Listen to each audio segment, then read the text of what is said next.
안녕하세요. 이야기 소매상 김골배입니다. 이번 시간에는 그 20세기에 그려졌던 작품들, 그러니까 1900년도에 그려졌던 그 수많은 그림들 가운데 2015년에서 2020년 사이에 가장 비싸게 거래됐던 작품들을 좀 다뤄보려고 해요. 한 8개 정도 작품을 쭉 제가 편을 나눠서 다뤄드릴 예정이고요. 그 작품들이 왜 그렇게 비싸게 거래될 수 있었을까? 사실 작가와 그걸 떼놓고 얘기할 수는 없는 것 같아요. 저의 주제가 인간에 대한 이해, 인간에 대한 관심이기도 하니까요.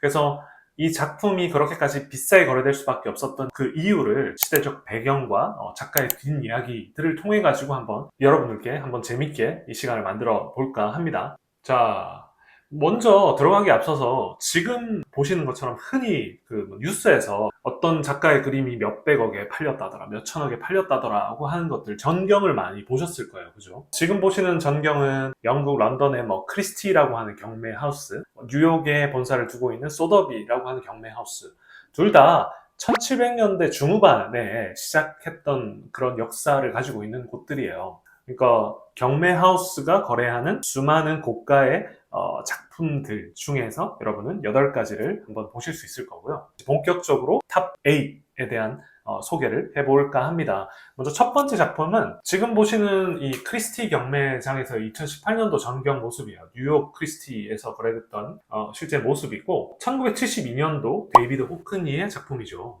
무려 1270억 원. 그러니까 그 당시에 아마 뉴스에서도 많이 보셨을 거예요. 데이비드 호크니라고 하는 살아있는 작가의 거래액으로는 가장 비싸게 거래됐다라고 하면서 나왔던 게 저도 기억이 나네요. 1972년도 작품. 그러니까 호크니 하면 가장 많이 다뤄지고 있는 주제. 그러니까 풀장이 보이고 물도 보이고 하죠. 이런 류의 풍경들. 아티스트, 예술가의 초상이라고 하는 작품이고 괄호치고 풀 with two figures라고 이렇게 두 인물의 어떤 모습이다라고 그냥 명시적으로 돼 있죠.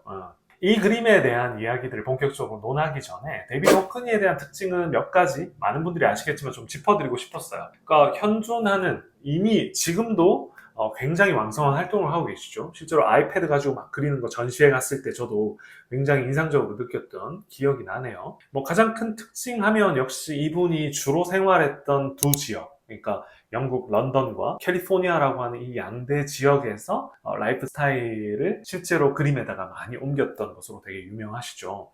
그래서 런던을 다뤘던 그림들은 우산이라든지 트렌치 코트라든지 반짝이는 자갈길 같은 것들이 그 영국 런던 특유의 그런 풍경을 많이 담았다고 하고, 캘리포니아로 넘어와서 1960, 70년대에 미국에서 한창 그 미드 센추리 모던이 범람을 하고 있을 때죠, 말 그대로. 그때 이제 캘리포니아에 와서 이제 영감을 크게 받는 겁니다. 그 당시는 조셉 아이클러라고 하는 아이클러 하우스로 되게 유명하죠. 그러니까 캘리포니아의 어떤 주거 문화를 이끌었던 현대 주거 건축의 아버지 같은 분이 만들었던 그런 아이클러 하우스가 가장 큰 특징이 그 풀장 옆에 있는 거였지 않습니까? 오늘날 우리도 생각해보면 미국 서부의 그 성공한 부자들의 저택의 모습을 딱 떠올리시면은 아마 그런 류의 아이클러 하우스 중에 갤러리 21이라고 하는 거를 보고 영감을 받았다고 하더라고요. 그 이후로 실제 호크니는 이런 풀장과 물이라고 하는 주제를 끊임없이 다뤘었죠. 이렇듯 자신이 살았던 어떤 지역의 특징들을 그림에 담아냈다라고 하는 게 호크니의 첫 번째 특징이라고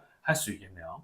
호크니의 두 번째 특징 하면 뭔가 가족이라든지 친구, 지인들 있죠. 주변에 있는 사람들을 좀 의미 있게 작품에 다루고 굉장히 친근하고 밝고, 그러니까 누가 보더라도 부담 없이 즐길 수 있는 이런 작품이라는 것도 하나의 특징인 것 같아요. 그 당시 많은 팝 아티스트들이 사실은 소비주의라든지 유명인이라든지 이런 것들 많이 그렸잖아요. 대표적으로 앤디 워홀 같은 경우는 엘비스라든지 마릴린 몰로라든지 그 당시 소비되던 소비재들을 턱턱턱 이렇게 팝아트로 풀었다라고 한다면 호크니는 조금 달랐죠. 호크니의 어떤 철학인즉슨 뭔가 일상 그리고 자기 주변에 있는 인물들을 좀 더 쉽게 접근하고 재밌게 그리고 받아들이기 쉽도록 표현했던 것 같아요. 그래서 자신의 삶에서 실제 그 인물들과 어떤 친밀한 관계를 묘사해 나가는데 대표적으로 1977년도 작품이죠. 지금 보시는 나의 부모님 같은 작품이라든지 그가 굉장히 사랑했던 인물들, 그러니까 뭐 특히 조지 로슨과 웨인 스트립 같은 작품들은 실제 전시에서도 와가지고 많은 분들이 그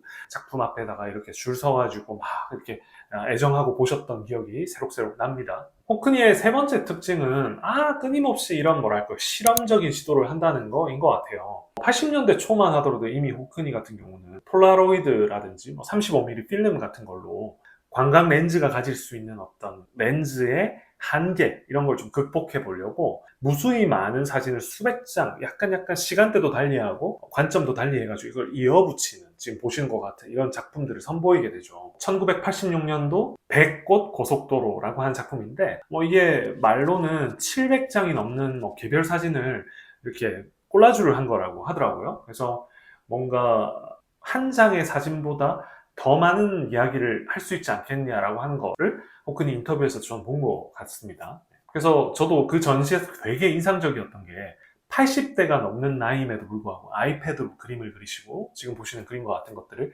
그 그리는 과정들을 보여주죠. 그러니까 이게 또 의미가 있는 게 새로운 기술을 계속 시도한다. 그러니까 정체되어 있지 않고 뭔가를 시도하는 것과 동시에 아이패드 같은 거는 이렇게 디지털 기록으로 남다 보니까 후배들이 호큰이라는 이 거장은 이런 식으로 작업을 하셨구나를 두고두고 물려주면서 그 과정을 또 보여줄 수 있는 거지 않겠습니까? 그죠? 후대를 위해서라도 굉장히 의미 있는 일이 아닐까 싶었습니다.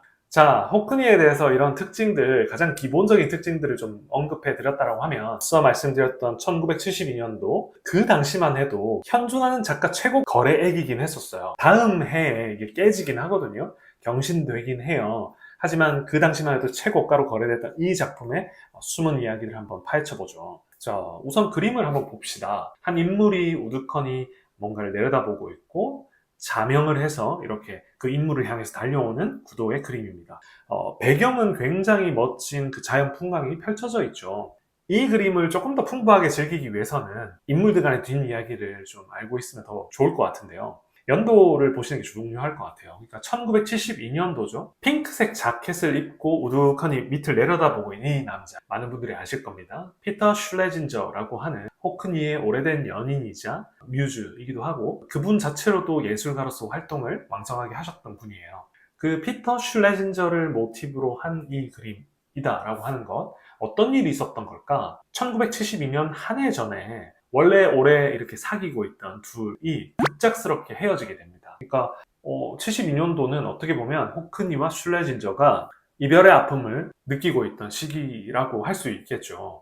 그래서 호크니가 시리에 빠져 있을 때 스튜디오에서 이렇게 작업을 하고 있었대요. 근데 호크니가 평소에도 이렇게 사진 찍는 걸 굉장히 좋아하다 보니까 스튜디오에 막 자기가 찍었던 그 수십 장, 수백 장의 사진을 흩뿌려 놓고 작업을 하고 있었다는 거죠. 그러다가 또 헤어진 연인이 생각나다 보니 이렇게 멍하니 있다가 바닥에 놓여있는 사진들 중에서 한 인물이 이렇게 꾹 이렇게 구부정하게 바닥을 내려서 쳐다보고 있는 사진이 눈에 띄었고, 한 장이. 저쪽 다른 곳에 뭔가 풀장에서 이렇게 수영을 해가지고 막 이렇게 휘적거리고 있는 인물이 개별 사진이 보였다는 거죠. 근데 호크니가 딱 그 생각을 했다고 합니다. 내가 이 사진 두 장을 조합을 해서 그림 구도를 잡으면 지금 이별의 이 감정을 겪고 있는 내 어떤 상황을 잘 표현해 줄 수 있는 그림 하나가 나올 것 같다라고 번뜩 생각이 났대요. 그래서 바로 작업에 돌입하게 되죠. 근데 여러 가지 구도를 시도하지만 자기가 만족스러운 그림이 안 나왔다고 해요. 수개월에 걸쳐서. 그러다가 한동안 이렇게 뚝 떼놓고 있다가 한동안 이렇게 쭉 묵히고 있다가 다시 작업에 몰두하는데 아무리 찍어도 자기가 인근에 있는 수영장에서 이 구도가 안 나왔다는 거예요. 그래서 호크니가 생각에 잠기다가 예전에 한번 친구들과 한번 프랑스 남부를 방문을 했었는데 그때 생트로페라고 하는 그 프랑스 남부에 리옹과 마르세유 그 가운데 해변에 있는 곳이 있거든요.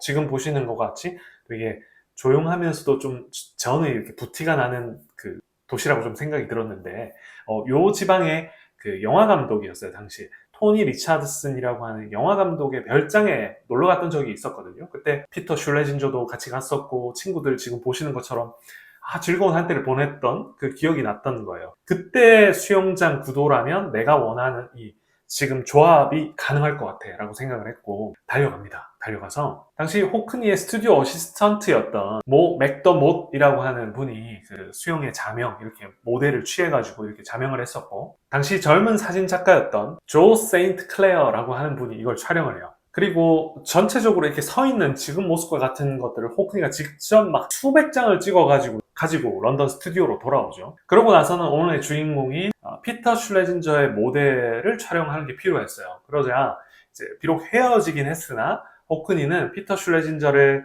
스튜디오 인근에 켄싱턴 가든이라고 하는 곳에다가 이렇게 지금 보시는 사진과 같이 우드컨이 좀 부탁을 해가지고 세워두고 실제로 핑크 자켓을 입히고 촬영을 한 거죠. 사실 이게 좀 저도 팩트가 제가 말씀드렸던 이 시간대로 흘러갔는지 100% 확신은 못하겠어요. 다만 제가 여러 아티클들, 자료들을 좀 찾아보다 보니까 이 흐름이 좀 자연스럽더라고요. 맞는 것 같더라고요. 혹시나 좀 팩트에 틀리더라도 좀 너그를 가시면 좋을 것 같고, 아무튼 이런 사진들을 조합을 한 결과 호크니 작업에 들어갑니다. 하루 18시간 정도 매달려가지고 보시는 것처럼 엄청난 열정을 쏟아보면서 작품을 완성했다라고 하더라고요. 그래서 이 그림인즉슨 자신이 그토록 사랑을 했던 피터 슐레진저와의 관계가 끝났음을 인정하는 것. 그러니까 핑크 자켓을 입고 서 있는 슐레진저에게 새로운 남자가 자명을 해서 다가가는 거는 상징을 하는 거죠. 그리고 그것을 이제 안타깝게 바라보는 호크니의 관점이 잘 드러나 있는 그림인 것이죠. 사실 이 호크니의 이 그림, 예술가의 초상이라고 하는 작품은 많은 분들이 보셨던 작품이지만 저 반대편 보이는 풍경, 좋은 풍경과 이 그림의 색감이라든지 이런 겉으로 보이는 모습만 알았지, 사실 지금 보시는 것처럼 어떤 이 저택이 한 영화 감독의 저택이구나, 그 반대편 모습이 이렇구나 라고 하는 것, 그리고 이 두 인물 간의 좀 아련한 이야기들, 특히나 호크니의 관점에서 되게 안타까운 그 이별의 감정이 듬뿍 묻어있는 작품이구나를 또 알고 나시면 이 작품을 또 즐기시는 데 있어가지고 또 풍부한 요소가 또 되지 않을까요? 네, 저는